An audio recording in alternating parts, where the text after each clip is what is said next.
In this video, I'll look at animating a dolly and a zoom of a camera.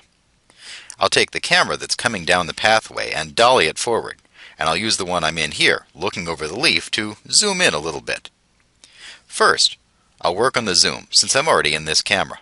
I need to give myself some more frames, and I'll click on the Time Configuration dialog in the bottom right on the UI to do this.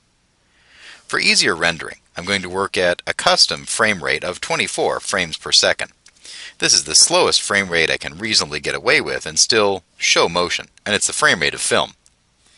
I'll give myself some more length, upping the frame count here to 144, or 6 seconds at 24 frames per second. If you'd like to display this differently, right now as frames, you can choose SMPTE, Society of Motion Picture and Technical Engineers, which gives you a readout in hours, minutes, seconds, frames, or frames and ticks, or minutes, seconds, ticks. It's up to you how you'd like to work. I'll keep it in frames for now, and click OK. To animate a zoom, we need to select the camera first. I'll click on the viewport label, Camera 2, and choose Select Camera. With my camera selected, I'm going to animate a zoom in, changing my lens from a 28, nice wide shot on this leaf here, up to maybe a 35, to get a slow push in as if we're craning our neck over this leaf to see who's coming.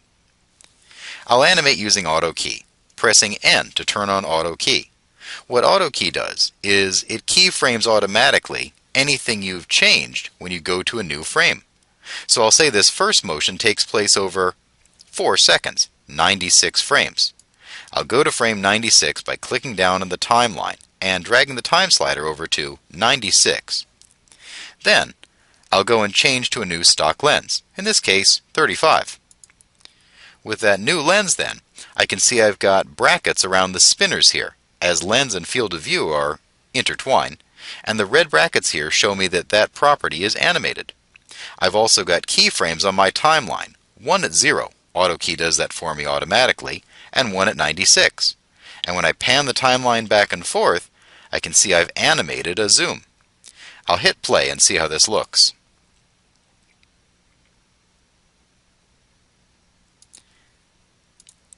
It looks okay, although it could use a little work. What I'm seeing right now is that my default tangent type is set to linear. Yours may vary depending on the little mark shown right here next to Set Key, down at the bottom.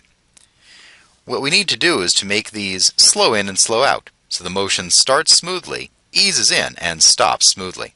To do this, I'll pick the key and right-click on it on the timeline, and choose Camera 002 Field of View. This is a quick way to get to the tangent types on these keys.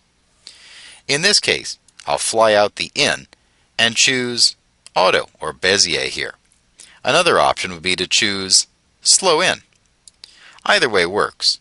In a slow in, for example, we come into motion and slow down smoothly. If we choose flat tangents or Bezier, default Bezier float is what you may hear it called, the handles flatten out and the motion smooths to a stop. In this dialog, I'll click back one keyframe, which is what the 1 up here means, and change the out type at frame 0 to the same. Now this motion starts smoothly, eases in, and slows to a stop. I'll turn off Auto Key so I don't accidentally animate anything, go back to the beginning and hit play. We start smoothly, zoom in, and slow down to a stop. If you'd like to adjust this further, pull up the Mini Curve Editor, and you can even grab it and pull it off in the view. When I open this up and frame horizontal on everything, I'll see my keys once I select my camera.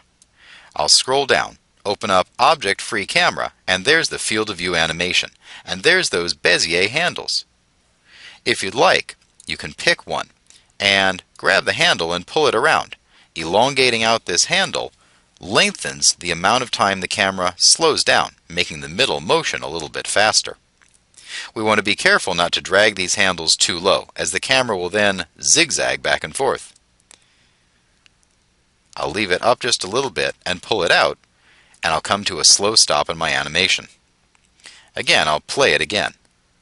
Starting in, zooming forward, slowing down to a stop as we creep up on somebody on the trail. If you'd like to add more frames to the animation, you can grab that key and slide it over to the right. Here's a 5-second animation, and I'll see how it looks.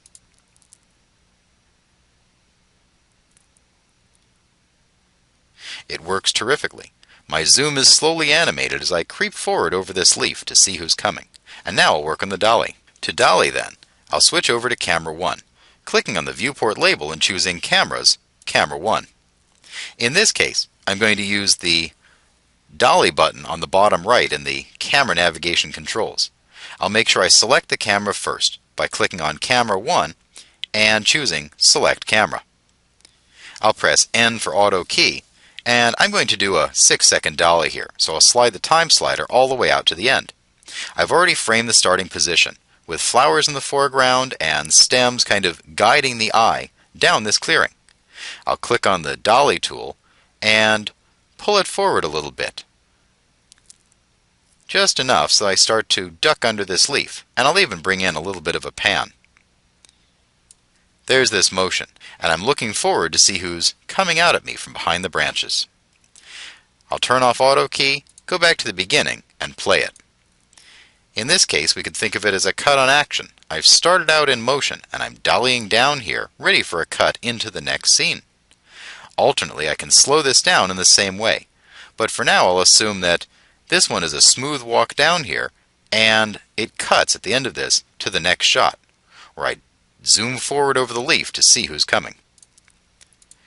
We can play with these a little bit if we'd like, moving the keys around and changing the tangent types, either right-clicking on the key or going into the mini curve editor and changing their handles that way.